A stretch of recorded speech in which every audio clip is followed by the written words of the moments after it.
Hello, my name is Frederik, and today we're going to talk about something called front loading. Front loading is a principle in physical work, and in this video I'm going to argue that it applies elsewhere as well.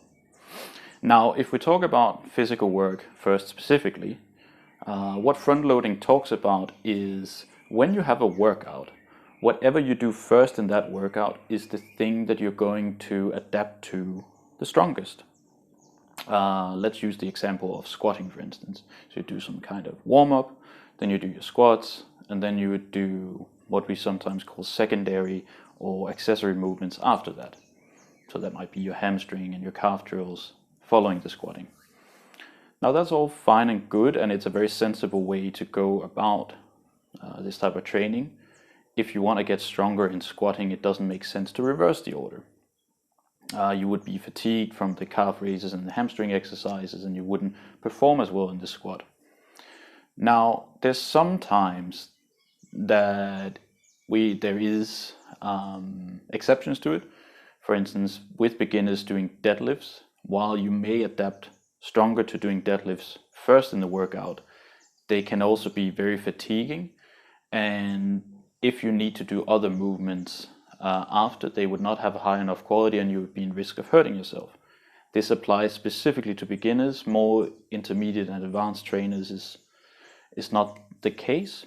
So it's just to say it's not, you don't apply it just blanket to everything, but it is a principle. This is not to say that you have to apply it only to big movements.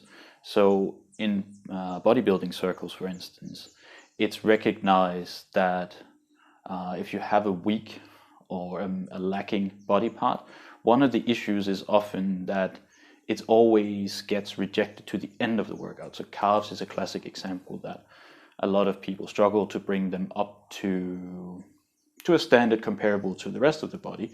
And the answer is almost always that calves is something you do at the very, very end of the workout. Now, if you already have good calves or you don't particularly need to develop it, then it's not a problem. But if it's really lacking and you only give it a few minutes at the end of a workout, it's not going to develop very strongly. So a very good piece of advice in that case is simply just to do calves first. This is one of the stories of what Arnie did back in the day. So again, front loading applies here, so you don't have to think about it only being about big movements. Okay, so that's physical training, how you organize physical training towards the goals that you're working towards.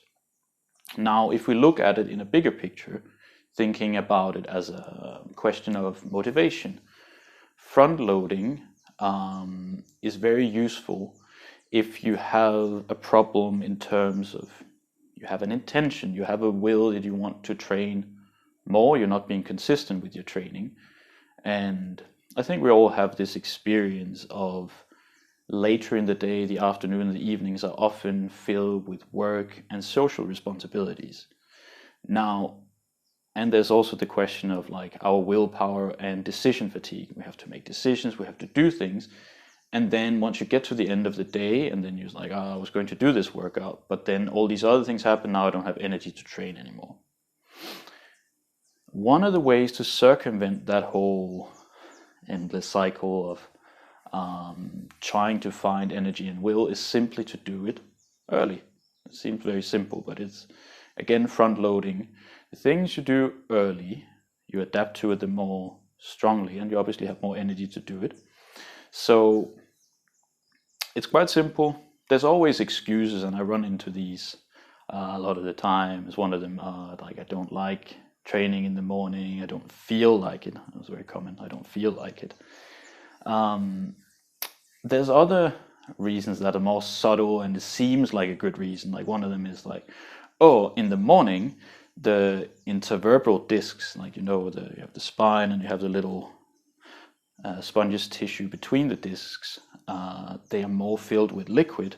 And if we load the spine in the morning, then it's harder on the spine and we should train later in the evening. My response to that is the people who really, really have that problem, powerlifters who put hundreds of kilos on their back, they don't normally have a problem with finding time to train. And they will also train later and they have a specialized schedule.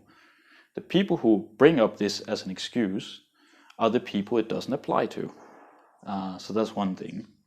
Then there's another question like, okay, I have this, like if I get up early to train, sometimes I'll train in a fasted state.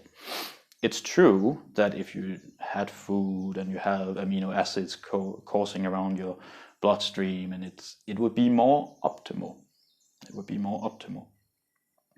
But usually there's all these other things that we're not in control of that's not optimal either. Other food choices are not optimal, our sleep pattern is not optimal, the stress things are not optimal.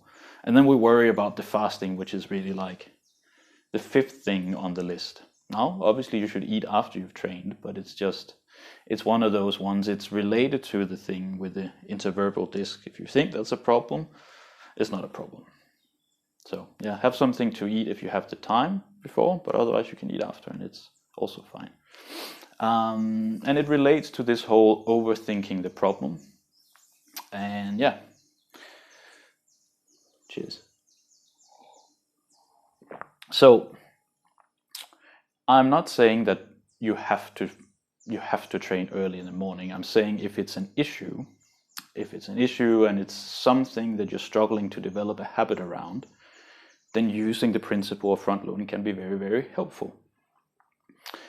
It's also, if you then overcome this obstacle, then all the other stuff that happens later in the day, you tend to feel better. Well, you've trained, obviously. And this thing that was kind of like, how am I going to make this happen, happened. And generally you feel better. Now, you can use this principle once the habit of physical training is strongly ingrained. You could and should use this principle for other things in life. I'm not going to go into that, but it's a way, it's a motivational strategy. So you apply it as you need to in life, and that's it. Front loading, it's a powerful tool, and it's very, very simple. And yeah, apply it as best you can. And if you enjoyed this video, then consider hitting that little like button or subscribe if you really liked it. And thank you for watching.